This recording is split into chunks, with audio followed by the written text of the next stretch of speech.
नमस्कार, आप देख रहे हैं GBN 24 न्यूज और आपके साथ मैं हूं क्रांति सिंह। शुरुआत करते हैं बड़ी खबरों से।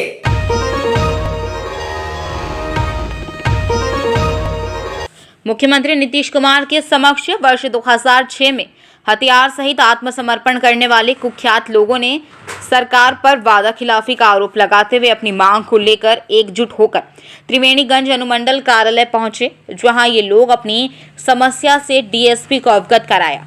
आत्मसमर्पणकारियों का कहना है कि सरेंडर करने वालों को सरकार द्वारा जो भरोसा दिलाया गया उसे आज तक पूरा नहीं किया गया, बल्कि सभी को परेशान किया जा रहा है। डीएसपी गणपति ठाकुर ने समर्पणकारियों की बातों को गौर से सुना और हर संभव मदद करने की बात कही। दरअसल अपनी कारगुजारियों की वजह से पूर्व में आतंक का पर्याय बने आत्मसमर्पण करने वाले लोगों की एकजुटता सरकार की वार्ता पर निर्भर करती है। लोगों का मानना है कि अगर किसी कारणवश पुनः अपराध की ओर इन सबों का झुकाव शुरू हो गया तो ऐसी सूरत में 80 के दशक की स्थिति पुनः बन जाएगी। गौरतलब है कि वर्ष 2006 में ALY कॉलेज त्रिवेणीगंज के मैदान में तत्कालीन मुख्यमंत्री नीतीश कुमार की मौजूदगी में सभी 131 लोगों ने अपराध की दुनिया को छोड़कर समाज की मुख्य धारा में शामिल होते हुए हथियार सहित आत्मसमर्पण कर दिया। इन सभी लोगों के पुनर्वास को लेकर प्रोग्राम तय किया गया। इसमें पेंशन, बच्चों की पढ़ाई सहित जमीन मुहैया कराए जाने की बात कही गई थी। त्रिवेणीगंज डीएसपी कार्यालय पहुंचे आत्मसमर्पणकारियों ने कहा कि जितनी भी बातें सरकार द्वारा कही गई उनमें से एक दो बातों को छोड़कर कोई भी आश्वासन पूरा नहीं किया गया है, जिस कारण उनके परिवार के समक्ष भूखमरी की समस्या खड़ी हो गई। सरेंडर कर चुके लोगों ने कहा कि बैंकों से जो ऋण दिलाया गया गरीबी की वजह से चुकता नहीं कर पा रहे हैं। लोगों के घरों पर इश्तिहार चिपकाए जा रहे हैं, जिनके कारण परेशानी बढ़ती जा रही है। समर्पणकारियों ने एकजुटता का परिचय देते हुए कहा कि सरकार ने जो वादा किया था उसे पूरा करें ताकि सरेंडर करने वाले दुर्दांत अच्छी जिंदगी जी सकें। बात हुई हमको तो अभी बातचीत समस्या लेकर के आए थे, जो हम लोग समर्थन जो किए थे उसमें आप जो बात हम लोग को कहा गया था आज तक कोई लाभ नहीं मिला है, न कोई चीज़ मिला है। हम लोग जितना है सब रोड पर आकर के हम लोग दर दर का ठोकर खाते हैं। न हम लोग को कोई सुनता है, न हम लोग को कोई आज तक न मिथली दिया गया है, न इंदिरा आवास दिया गया है, न तो पुनर्वास दिया गया, न ज़मीन दिया गया है। जो भी मामला कहा था आज तक कोई सामान नहीं थे, इसलिए हम लोग बुखार हैं। तो आप लोग चाहते क्या है? चाहते हम लोग को जो कहा था, अगर चाहे नौकरी जो वादा किया था, चाहे नौकरी दे दे, या हम लोग को जो मैथिली कहा था 3000 रुपये माह का तरफ वो दे देंगे, बाल बच्चा का पढ़ाई दे दे, हम लोग को हर दे देंगे, बरत दे देंगे, ज़मीन दे देंगे। हम लोग चुपचाप बैठल रहेंगे, क्या करेंगे? हम लोग यही करेंगे, उस दुनिया में क्या जाएंगे? हम लोग यही दुनिया में रहेंगे।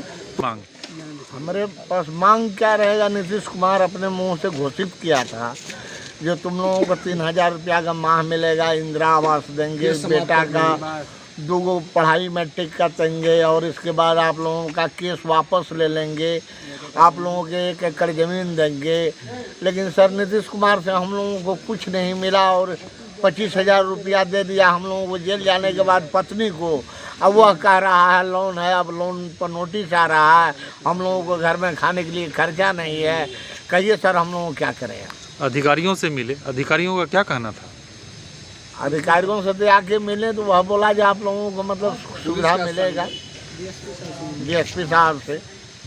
बताइए। मेरा कहना यही है, हम लोग 2006 में समर्थन किए थे नीतीश कुमार के सामने। तो नीतीश कुमार लाखों करोड़ों आदमी के सामने मंच पर घोषणा किया था जो आप लोग सिलेंडर कीजिए, 3000 रुपये महीना देंगे, 2 बच्चा को माटी तक पढ़ाई देंगे, अन्नपूर्णा अंत्योदय में नाम देंगे, वृद्धा पेंशन देंगे माता पिता को, पुनर्वास देंगे, इंदिरा आवास देंगे, 2 बीघा जमीन देंगे, बैल देंगे खेती करने के लिए। लेकिन अभी तक जो है हम लोग को कुछ नहीं मिला है। हम लोग बार बार जो आग्रह करते हैं, कई बार हम लोग मीडिया वाले को कहते हैं, टीवी पर भेजते हैं, फैक्स करते हैं। आज भी डीएसपी साहब के सामने सारा प्रस्तुत रखा गया है। नीतीश कुमार जो किताब बना दिया था हम लोग को, वो किताब डीएसपी साहब को अभी हाजिर किए हैं। डीएसपी साहब को अनुशासन दिया है, जो पढ़ते हैं, अब पढ़ के हम समझते हैं, उसके बाद आपको कहेंगे। तो आप डीएसपी साहब जो कहे हम लोग को, आप लोग से भी आग्रह करते हैं जो मेरे बात को उछालने की प्रयास कीजिए, नीतीश कुमार के सामने तक जाने के प्रयास कीजिए, क्योंकि नीतीश कुमार भी कह दिया था वो की बार लड़ेंगे फिर नहीं लड़ेंगे। हो सकता है इसके बाद नीतीश कुमार नहीं भी मुख्यमंत्री बने, इसलिए हम लोग को कुछ देने का कृपा करें। 2006 में हम लोग जो आत्मग्रहण जी बोलो। 2006 ईस्वी में कुछ सरेंडरकारी जो यहाँ के अपराध जगत में चले गए थे, यहाँ के कुछ मासूम आदमी, और वो लोग अपराध का अंजाम दिया करते थे।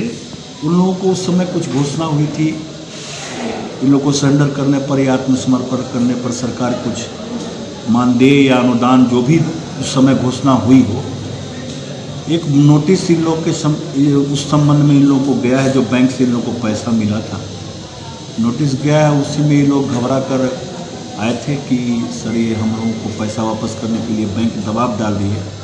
तो लोग बैंक मैनेजर समझ रहे हैं कि आखिर ये किस मद से पैसा दिया गया था। वो पता चलने के बाद हम लोग वरीय पदाधिकारी को इसकी सूचना देंगे। इन लोग की मुख्य मांगे है सर 3,000 रुपये प्रति माह पेंशन हम लोग को दी जाए। उस संदर्भ में क्या कहना है सर आपका? वो देखना पड़ेगा। पेंशन के संबंध में तो हमको जानकारी नहीं है। वो लोग एक बुक हमको दिए हैं, बुक हम पढ़ लेते हैं, और अगर घोषणा हुई थी 3,000 रुपया देने का तो नहीं मिलने का भी कुछ वजह रहा होगा, उसको पहले देखने के बाद ही हम बता पाएंगे।